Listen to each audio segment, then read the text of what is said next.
Okay. Significance of the photosynthesis. Photosynthesis is the most important and basic process which sustains life on this earth. It has manifold significance such as food. तो ये photosynthesis जो है ना बड़ा important process है. इसी के कारण लाइफ सस्टेन हो रही है, मतलब कंटिन्यू हो रही है. नहीं तो कुछ भी ना हो. अगर फोटोसिंथेसिस ना हो तो प्लांट्स ना हो, अगर प्लांट्स ना हो तो एनिमल्स भी ना हो, क्योंकि ये फूड है. First is Food. It synthesizes food from inorganic substances. This food becomes the ultimate source of energy and life for all the living organisms. हाँ, ये फूड ही तो एनर्जी देता है ना. फूड सब खाते हैं, और फूड कहाँ से आता है? प्लांट से. This helps in maintaining food chain amongst the producers, herbivores and carnivores. हाँ, प्रोड्यूसर कौन से हो गए? प्लांट्स. हर्बीवोर्स एनिमल कौन से हो गए? जो सिर्फ प्लांट्स ही खाते हैं. और ये वाले एनिमल्स को कौन खाता है? कार्निवोर्स. तो फिर ये फूड चेन बन जाती है. The food chain may have a number of stages, but the starting point is always a plant. हाँ, स्टार्टिंग Producer. पॉइंट जो बिल्कुल ठीक है. जो फूड चेन का स्टार्टिंग पॉइंट तो प्लांट्स ही है ना. प्लांट्स ही प्रोड्यूसर है. ठीक है. तो ये फिर जो फोटोसिंथेसिस है, इसके कारण प्लांट्स ग्रो करते हैं और ये हमारा फूड बनता है. पहले हर्बीवोर्स का, फिर कार्निवोर्स का. The non-green plants like fungi and bacteria obtain their food from decaying organic matter in their environment. Hence, it is very rightly said that all flesh is grass. हाँ, तो ये जो है नॉन ग्रीन प्लांट्स जो हैं, bacteria और fungi, ये क्या करते हैं? ये खाना कहाँ से लेके आते हैं? डेड एंड डिके ऑर्गेनिज्म, जो गल सड़ जाते हैं, मिट्टी में मिले होते हैं, तो वहाँ से बैक्टीरिया बनते हैं और बैक्टीरिया वहाँ से ही अपना फूड लेते हैं. Oxygen.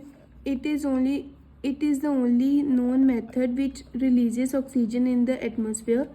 It helps the O2 concentration constant.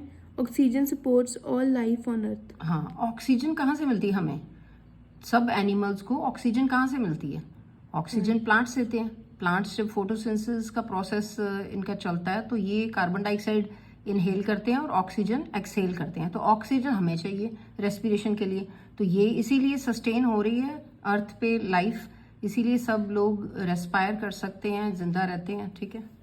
Carbon dioxide, it helps to keep the CO2 concentration in the atmosphere constant.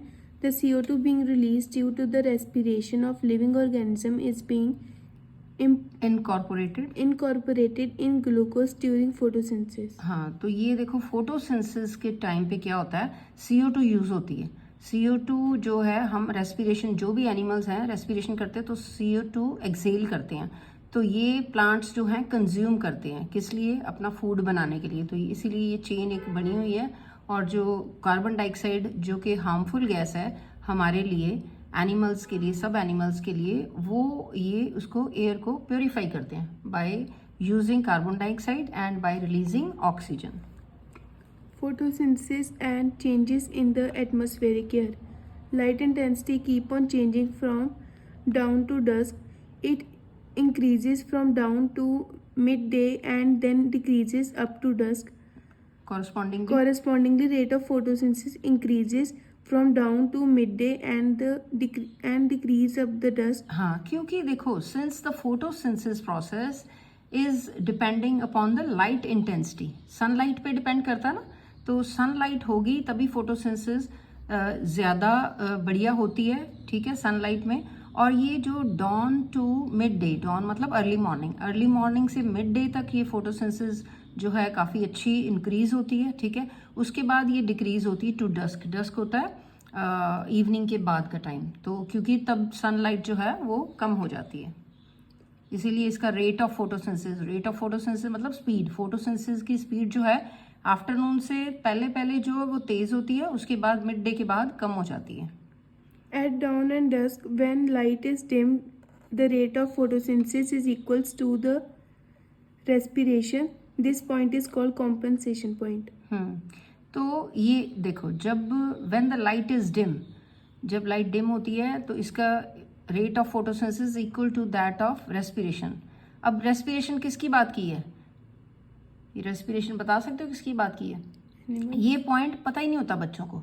बच्चे यही समझते हैं कि जो प्लांट्स हैं वो सिर्फ कार्बन डाइऑक्साइड लेते हैं, ऑक्सीजन देते हैं. नहीं, ये नाइट के टाइम जब सनलाइट कम हो जाती है तो ये सांस भी लेते हैं, रेस्पिरेशन भी करते हैं। रेस्पिरेशन में इनको भी क्या चाहिए होता है, इनको भी ऑक्सीजन चाहिए और कार्बन डाइऑक्साइड रिलीज करते हैं। तो अब कह रहे हैं कि rate of photosynthesis during the when the light is dim, जब लाइट कम होती है तो इनका जो रेस्पिरेशन और फोटोसिंथेसिस का जो रेट है, रेट मतलब स्पीड एक ही होती है, इसको क्या कहते हैं, compensation point. With the increase in the rate of photosynthesis from dawn to midday, more O2 is released and more CO2 is consumed. Whereas at compensation point there is no exchange of CO2 and O2. At night the plants release CO2 and consume O2 in respiration.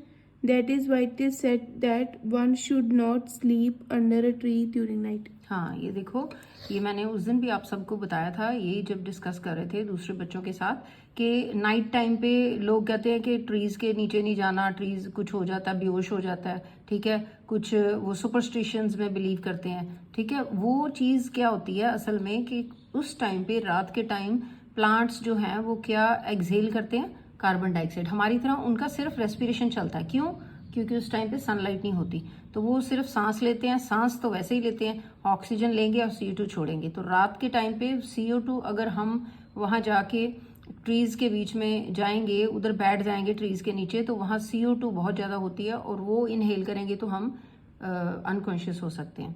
तो this is the reason, ठीक है। और यहाँ पे वही बताया हुआ है कि मिड डे में, जब आफ्टरनून के बाद जो है वो कंपनसेशन पॉइंट होता है, ना तो ऑक्सीजन छोड़ते हैं ना कार्बन डाइऑक्साइड।